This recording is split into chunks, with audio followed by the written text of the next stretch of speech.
Күнүмдүк жашоодо баарыбыз эле кимдир бирөөгө нааразы болобуз же ичибизден сындайбыз. Өкмөт туура эмес кылып жатат. Жакындарым мени түшүнбөйт. Тагдырыма таарынам. Же жөн гана тигинин кийингенин карачы деген сыяктуу ойлор сизге таанышпы?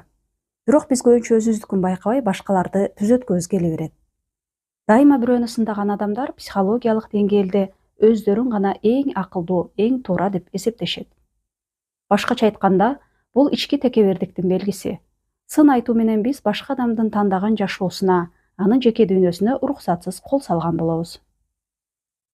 Энергетикалык бумеранг, башкача айтканда, биз кимге нааразы болуп, кимди күнөөлөбөйлү? Бул ойлор талкалай турган күчкө ээ.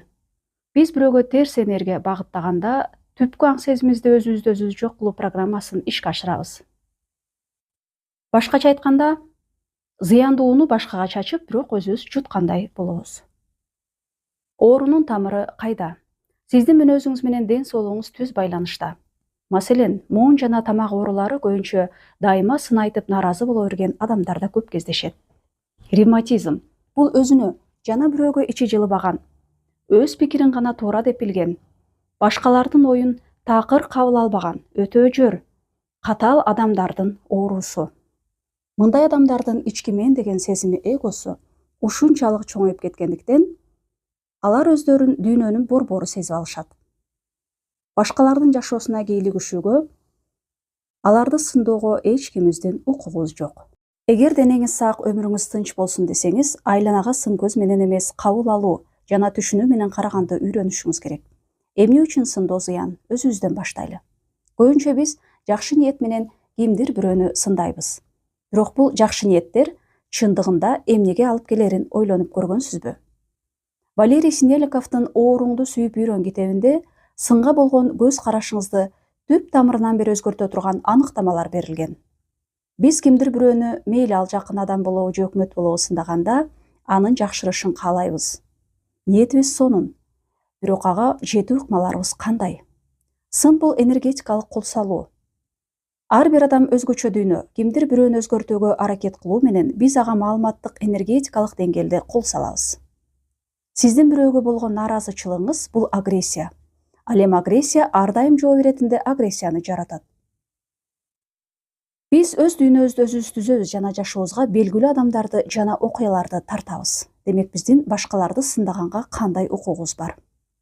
Эгер сизге кимдир бирөөнүн жүрүм туруму жакпаса, өзгөртүүнү өзүңүздөн баштаңыз.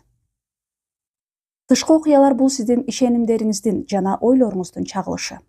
Кантип бул кыйратуучу адаттан арылууга болот? Бирөөнү урматтоону үйрөнүңүз. Башка адамдын дүйнөсү ыйык жана ага кол тийгиз экенин унутпаңыз. Эч качан башкаларды өзгөртүүгө аракет кылбаңыз. Жакшыны гана көрүңүз. Адамдарды мактоого жана колдоого үйрөнүңүз. Алардын позитивдүү, пайдалуу жактарын байкаңыз. Ар бир адамда сүйүү сапаттары бар. Ойлоруңуз таза болсо, адамдар сизге эң жакшы жактарын көрсөтөт. Курчап турган адамдарга дүйнөгө суктаныңыз. Сиз сыяктуу эле башка адамдарда өзгөчө экенин эсиңизден чыгарбаңыз. Сиздин дүйнөңүз сиздин колуңузда. Башкаларды күнөөлөө — бул акылсыздык жана зыяндуу. Өз ойлоруңузду жана жүрүм турумуңузду өзгөртүңүз.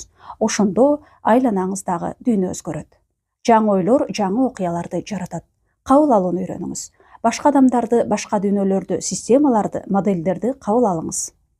Ойлонууңузда жана жүрүм турумуңузда ийкемдүү болуңуз. Бардык көз караштарды эске алыңыз. Жашооңузда кездешкен ар бир адам сизге маанилүү жана баалуу маалыматтарды алып келет.